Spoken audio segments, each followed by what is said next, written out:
इस लेक्चर में हम देखेंगे कि माइटोकॉन्ड्रिया को हम क्यों कहते हैं कि माइटोकॉन्ड्रिया हमारे सेल का पावर हाउस है या हमारी बॉडी का पावर हाउस है।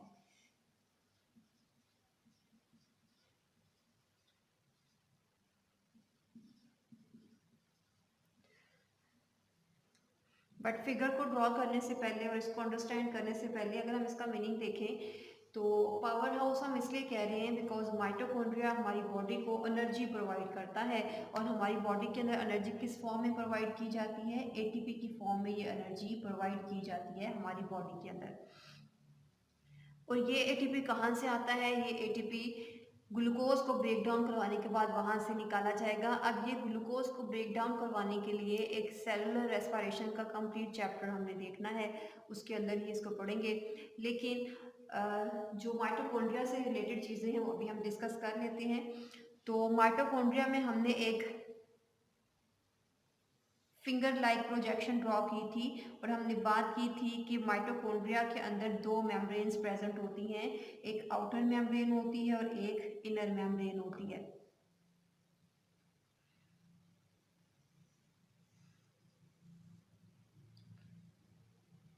और इनर मेम्ब्रेन को आपने बोला था कि उसके अंदर प्रोजेक्शंस होती हैं। अब दोनों मेम्ब्रेन्स आपको पता है कि लिपिड बायलेयर की बनी होती है, तो हम इसको इस तरह से ड्रॉ कर लेते हैं सो डैट इसका लिपिड बायलेयर का जो कॉन्सेप्ट है वो क्लियर हो जाए।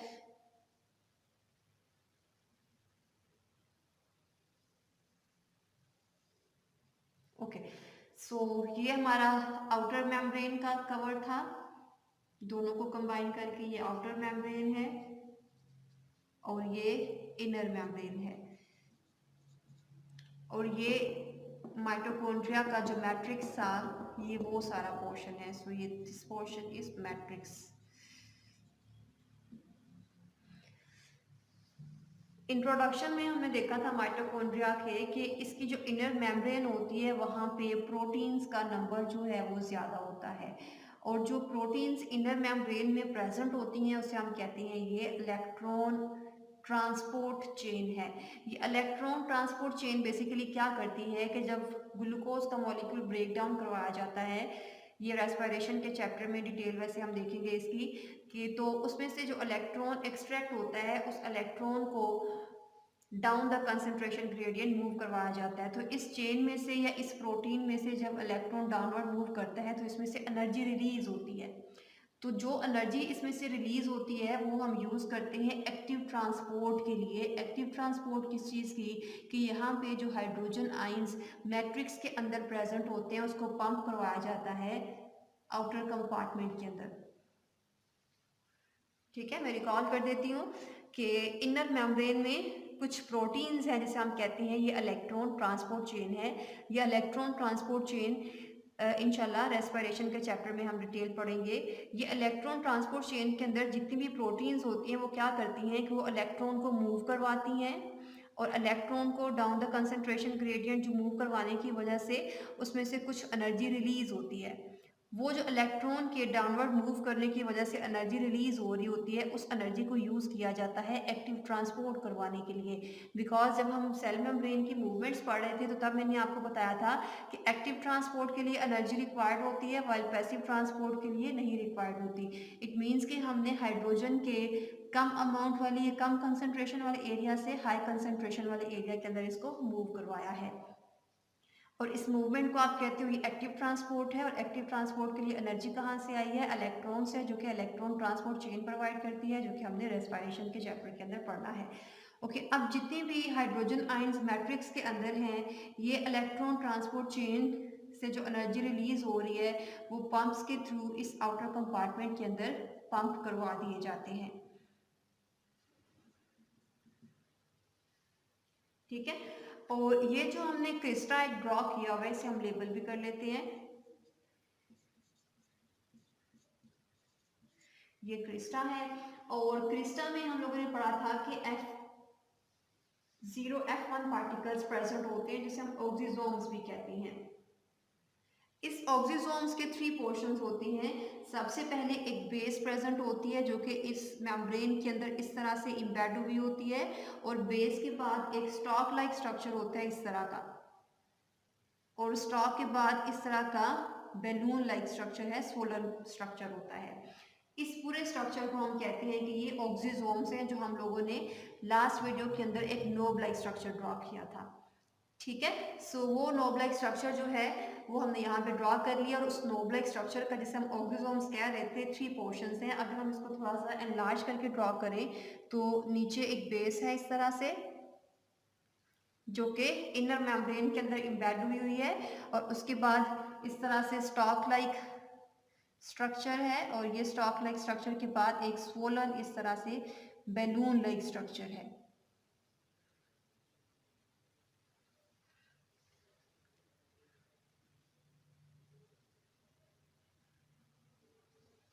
अब हम इनको लेबल भी कर लेते हैं। नीचे जो हमने बेस ड्रॉ की है, इसे हम कहते हैं कि ये F0 पार्टिकल्स हैं।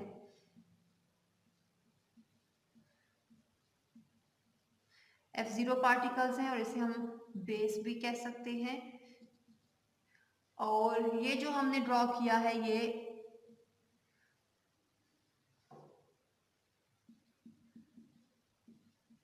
स्टॉक है, और स्टॉक को हम कहते हैं कि ये F5 F6 पार्टिकल्स हैं।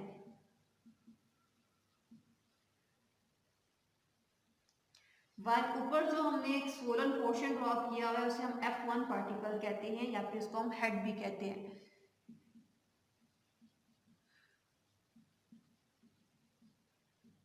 ठीक है, सो ये F1 पार्टिकल क्या है, ये बेसिकली हेड है, और इस हेड को हम कहते हैं कि ये एक बेसिकली एंजाइम है, जिसे हम कहते हैं ये ATPase है।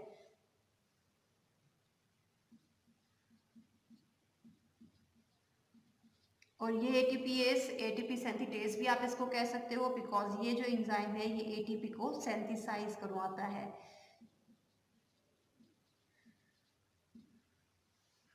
ठीक है, सो अभी हमने 3 पोर्शंस ड्रॉ किए हैं इस ऑक्सीजोम के। बेस पोर्शन जिसे हम F0 पार्टिकल्स भी कहते हैं, और ये इनर मेम्ब्रेन के अंदर एम्बेड हुआ होता है। एक नैरो पोर्शन जिसे हमने स्टॉक बोला, और ये F5 F6 पार्टिकल्स हैं। पार्टिकल्स के नेम्स आपने याद रखने हैं। और स्वोलन पोर्शन जिसे हमने हेड बोला, और इस हेड को हमने F1 पार्टिकल्स बोला। इसके अलावा ये जो हेड पोर्शन है ये बेसिकली एक एंजाइम होता है, जिसे आप ATPase कहते हो, और ये ATPase ATP को सिंथेसाइज करवाता है। ठीक है, और ATP वो मॉलिक्यूल है जो कि हमें एनर्जी प्रोवाइड करेगा। ओके, अब क्या किया जाता है कि ये जो हमने हाइड्रोजन आयंस को मूव करवाया था एक्टिव ट्रांसपोर्ट के थ्रू, पंप करवाया था, अब ये जो हाइड्रोजन आयंस हैं ये हाई कंसंट्रेशन के एरिया से लो कंसंट्रेशन के एरिया की तरफ स्पॉन्टेनियसली मूव करते हैं। बट स्पॉन्टेनियसली मूव करने के लिए हमने लास्ट वीडियो के अंदर देखा था कि जो इनर मेम्ब्रेन है इसकी परमेबिलिटी कम होती है। ठीक है, वो किसी भी आयन को परमिशन नहीं देती है, वो सिलेक्शन करती है पहले। तो ये वाले जो हाइड्रोजन आयंस हैं ये इस मेम्ब्रेन के थ्रू क्रॉस नहीं कर सकते। इन्होंने क्रॉस करना है तो क्रॉस करने के लिए वो इन ऑक्सीजोम्स के थ्रू मूव करेंगे। ठीक है, तो जैसे ही ये प्रोटॉन के पार्टिकल्स इस ऑक्सीजोम के थ्रू मूव करेंगे तो इसमें से एनर्जी रिलीज होगी। एनर्जी रिलीज क्यों होगी? बिकॉज ये हाई कंसंट्रेशन के एरिया से लो की तरफ मूव करेंगे, और एनर्जी कंपनसेट करने के लिए वो रिलीज आउट कर देंगे। और वो जो एनर्जी रिलीज होती है हम इसको साथ ड्रॉ भी कर लेते हैं। फॉर एग्जांपल ये हाइड्रोजन आयंस इस ऑक्सीजोम्स के थ्रू मूव कर रहे हैं, और इसमें से एनर्जी रिलीज होगी। तो जो एनर्जी रिलीज होगी उस एनर्जी को यूज़ किया जाएगा। ये जो मैंने लाइन ड्रॉ की है ये एनर्जी के रिलीज होने की है। ये जो एनर्जी रिलीज होती है इसको यूज़ किया जाता है ADP एंड इनऑर्गेनिक फॉस्फेट्स को कंबाइन करके अगेन से एक ATP का मॉलिक्यूल बनाने के लिए। ठीक है, बिकॉज ये एक एनाबोलिक रिएक्शन है। एनाबोलिक रिएक्शन मीन्स के दो स्मॉलर मॉलिक्यूल्स कंबाइन करके एक बड़े साइज का मॉलिक्यूल बनाएंगे। तो किसी भी एनाबोलिक रिएक्शन के लिए हमें एनर्जी रिक्वायर होती है, एनर्जी हमें ऐड करना होती है। फॉर एग्जांपल ये एक बड़ा मॉलिक्यूल है, तो इससे जब स्मॉलर पीसेस के अंदर इस तरह से ये ब्रेक डाउन होगा तो ये कैटाबोलिज्म होता है और इसमें एनर्जी रिलीज होती है। जब दो स्मॉलर मॉलिक्यूल्स हैं कंबाइन करके एक बड़ा मॉलिक्यूल बनाना होता है तो इसके लिए हमें इस रिएक्शन को एनर्जी प्रोवाइड करना होती है। यहाँ पे भी दो स्मॉलर मॉलिक्यूल्स कंबाइन करके एक बड़ा मॉलिक्यूल बनाएंगे, और जो एनर्जी आती है वो प्रोटॉन की मूवमेंट की वजह से आती है, बिकॉज वो हाई एनर्जी के लेवल से लो की तरफ मूव कर रहा होता है, ठीक है। और ये स्पॉन्टेनियस मूवमेंट होती है। स्पॉन्टेनियस मूवमेंट ऑक्सीजोम्स के थ्रू ही क्यों हो रही है? बिकॉज ये जो हाइड्रोजन आयंस हैं ये इस मेम्ब्रेन को क्रॉस नहीं कर सकते। ये जो मेम्ब्रेन है ये परमिएबल नहीं होती है इन हाइड्रोजन आयंस के लिए, ठीक है। सो इस एटीपी की सिंथेसिस की वजह से, बिकॉज हमने बोला कि ये वाला जो सोलन पोर्शन है, ये जो हेड है, ये एज अ एटीपीएज वर्क करेगा। ये वो एंजाइम है जो कि एटीपी को सिंथेसाइज करवाता है। तो बेसिकली हमारी बॉडी को ये वाला जो एटीपी सिंथेसाइज हुआ है ये हमें एक्टिविटीज़ के लिए एनर्जी प्रोवाइड करता है। और इस एनर्जी की प्रोडक्शन की वजह से हम कहते हैं कि माइटोकॉन्ड्रिया जो है वो हमारे सेल का पावर हाउस है। पावर हाउस क्यों बोला? बिकॉज जितनी भी एनर्जी चाहिए होती है वो ये माइटोकॉन्ड्रिया प्रोवाइड करेगा। और माइटोकॉन्ड्रिया किस तरह से प्रोवाइड करेगा वो भी हमने यहाँ पे देख लिया।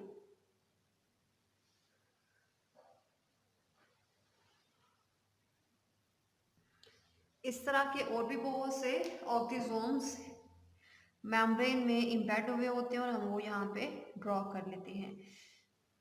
और ये सब मिलके एटीपी की प्रोडक्शन करवा रहे होते हैं।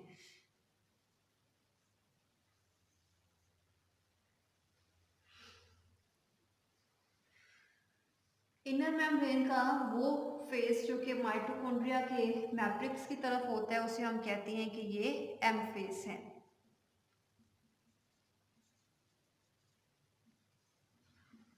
वाइल इनर मेम्ब्रेन की वो साइड जो कि आउटर कंपार्टमेंट की तरफ होती है उसे हम कहते हैं कि ये सी फेस है।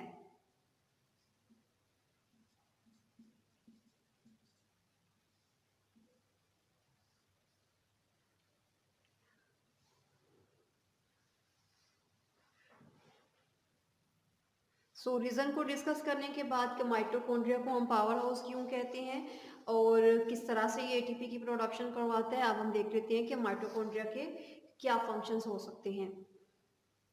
सो फर्स्ट फंक्शन तो आपको क्लियर है, जैसे हमने देखा कि ये पावर हाउस है। तो फर्स्ट फंक्शन जो माइटोकॉन्ड्रिया का है कि ये एटीपी को सिंथेसाइज करवाते हैं।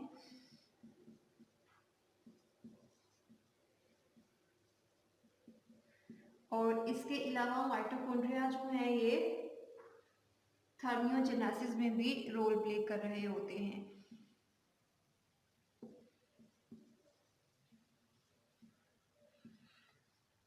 बिकॉज जब भी बॉडी का टेम्परेचर लो होता है तो माइटोकॉन्ड्रिया ज़्यादा हीट प्रोडक्शन का जो प्रोसेस है वो इन्हांस कर देंगे, ज़्यादा एटीपी प्रोड्यूस करवाएंगे और जो हमारी बॉडी का टेम्परेचर है दोबारा से मेंटेन करवा देंगे, ठीक है। बिकॉज ये एनर्जी प्रोडक्शन करवाते हैं, हीट प्रोडक्शन करवाते हैं, तो ये टेम्परेचर को रेगुलेट करने में भी हमारी बॉडी के अंदर रोल प्ले कर रहे होते हैं। इसके अलावा ये वाइटलोजेनेसिस का प्रोसेस भी कंट्रोल करते हैं। वाइटलोजेनेसिस मैं आपको पहले बता चुकी हूँ, यॉक की सिंथेसिस को कहते हैं।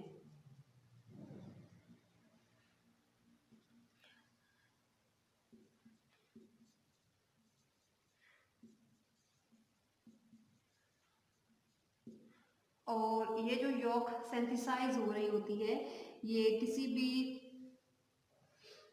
डेवलपिंग एम्ब्रियो को एनर्जी प्रोवाइड करती है, बिकॉज इसके अंदर माइटोकॉन्ड्रिया एंड गोल्जी बॉडीज का नंबर जो है वो ज़्यादा होता है। इसके अलावा माइटोकॉन्ड्रिया हीमोग्लोबिन का जो हाइंड पोर्शन होता है जिसमें आयरन कंटेनिंग रिंग होती है उसको भी सिंथेसाइज करवाते हैं, ठीक है। सो हीमोग्लोबिन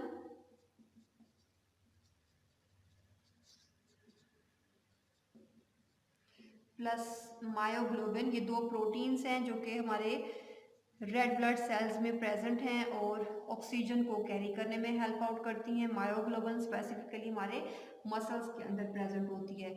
और इन दोनों का जो हाइंड पोर्शन है जो कि आयरन कंटेनिंग रिंग वाला पोर्शन है वो कौन बनाता है? वो माइटोकॉन्ड्रिया बना रहा होता है, ठीक है। सो ये कुछ चीज़ें थी जो हमने सिंथेसिस के साथ उसके एटीपी की सिंथेसिस के साथ उसके फंक्शंस के अंदर डिस्कस की।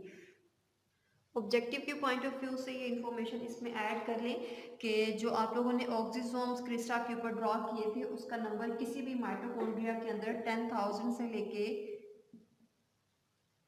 1 लाख तक वेरी कर सकता है, ठीक है। 10,000 से लेके 1 लाख तक ऑक्सीजोम्स का नंबर किसी भी माइटोकॉन्ड्रिया के अंदर हो सकता है। और ऑक्सीजोम्स आपने देखा कि वो पोर्शन है जो कि एटीपी को सिंथेसाइज करवाता है। इसके अलावा माइटोकॉन्ड्रिया का नंबर हर एक सेल के अंदर वेरी करता है। कुछ सेल्स ऐसे होते हैं जिनमें जस्ट एक ही माइटोकॉन्ड्रिया होता है, लाइक क्लोरेला के या क्लेमाइडोमोनास के कुछ ऐसे सेल्स हैं जो कि जिनके अंदर जस्ट एक ही माइटोकॉन्ड्रिया होता है। वाइल जो इंसेक्ट्स के फ्लाइट मसल्स होते हैं उसमें 5 लाख माइटोकॉन्ड्रिया हो सकते हैं।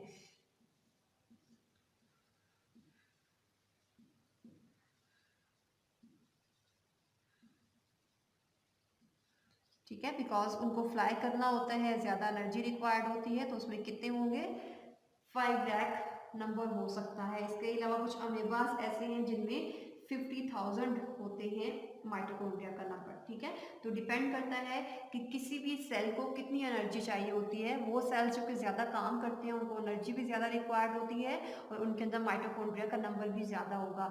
वाइल वो सेल्स जो कि कम एक्टिविटी करते हैं, कम काम करते हैं, उनको ज़्यादा एनर्जी भी नहीं चाहिए होती है और उनके अंदर फिर माइटोकॉन्ड्रिया जो कि एनर्जी प्रोडक्शन का एक ऑर्गेनेली है वो भी कम नंबर में होगा।